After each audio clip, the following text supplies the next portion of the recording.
and welcome back to this final part of this comparison experiment. So both drawings are now completely dry, and I think I'm ready to express my opinions and preferences about them. Alright, so I do have to add a little extra because I noticed now that yeah, I'm a person who touches their art, and I know you're not supposed to, but I have to say that just by feel, this feels a lot more sandy.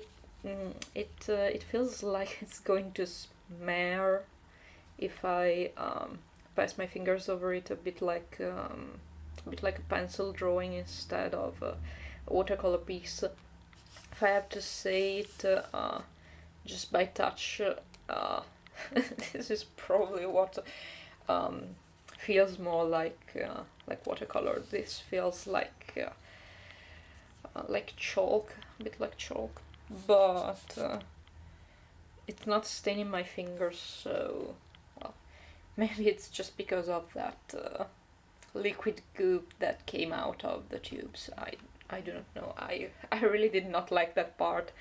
So for packaging, which is the now it's the second thing that I'm going to express my opinion about, packaging is definitely pans, because they already have their little palette. They're ready to go, where with the tubes you kind of have to have either empty pans or a palette to squeeze them in. And also when you squeeze them out, like hell can come out of the tubes. So I really did not like that. And until I tried them both on paper, I was ready to like say, whatever, go with the pans and throw the tubes out. But I had to kind of well, I had to think about it again, because when I started evaluating the colors, I do kind of lean towards the tubes. Spoiler alert, I would pick the tubes. Alright, so for the color range, you saw it in the beginning. You get a pan set which is more heavy on the reds, and the purple that you really do not need. So while the tubes, they are more like earth tones oriented. You get a second green, and you get two browns. So I think it's more complete in the sense of color range. So my vote goes to tubes. Then I have to say granulation. Granulation is a big thing for me because I like very even washes. I do not like granulation. Well, I do like it in certain parts, and only when it's well, it's noticeable, but it's not in your face, and this is something that I really cannot accept.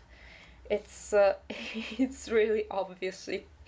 You can almost taste the grains. Okay, so no, that's not.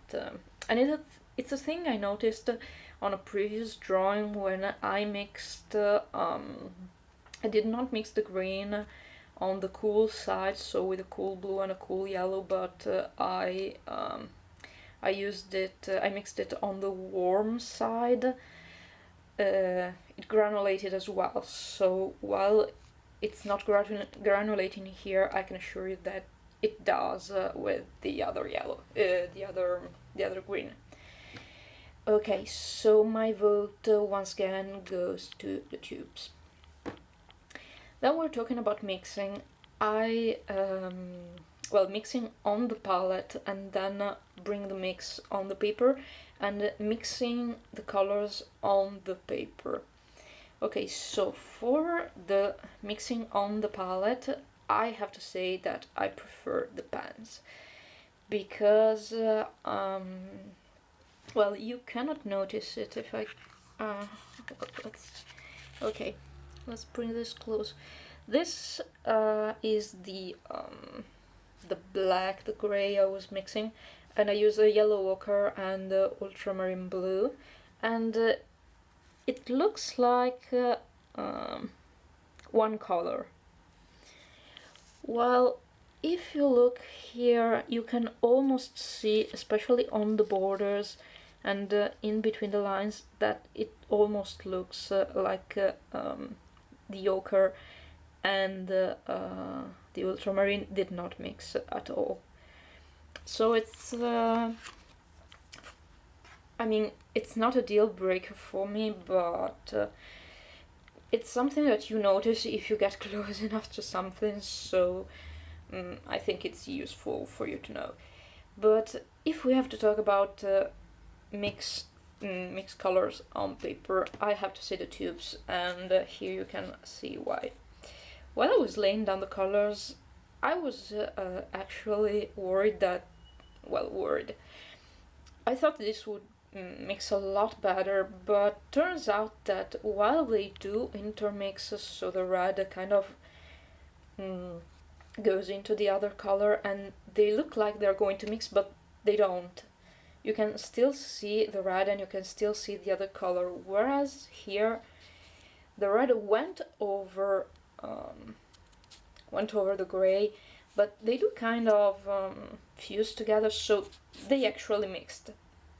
Okay, so for mixing on the palette it's pans, and for mixing on the paper it's tubes.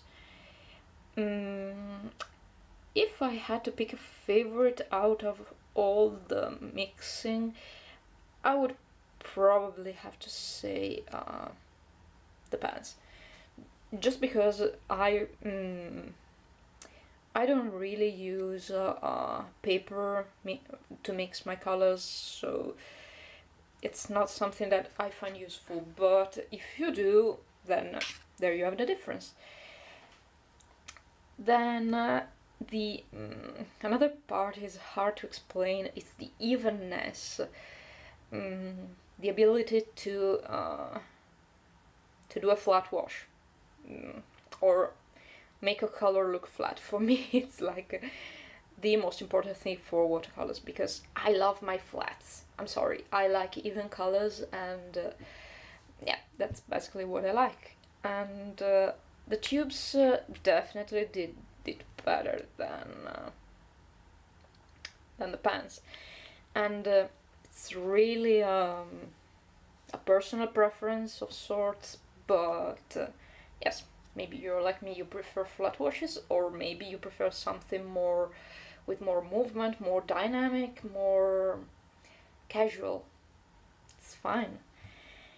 And yeah, that's basically it. So I think we're about, I didn't count, but it's definitely heavier in preference for the tubes, which I really did not expect when I was both squeezing them out, because it was a truly horrifying experience, and also when I was painting, I really thought I would prefer the pans, mostly because of the color, because I fell in love with this bright blood red color, and when I could not replicate the same with the tubes, I think that it's possible to replicate this tone with the tubes, but when at that moment I didn't manage to, I felt a bit disappointed, and so I was leaning very hard towards the pans.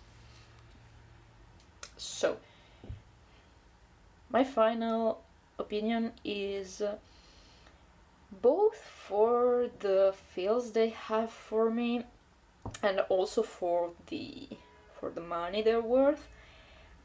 I think you can endure the nightmare of squeezing those tubes out and go for the tubes. They're cheaper, they have a better color range, and I do think that they're, well, not easier to use because I feel more comfortable with pans because tubes have a strange consistency, but with a little bit of practice I do believe that going for the tubes in the tiger category is the best bet for you. This is it, and thank you for staying with me. I hope you enjoyed the video, and until next time, bye.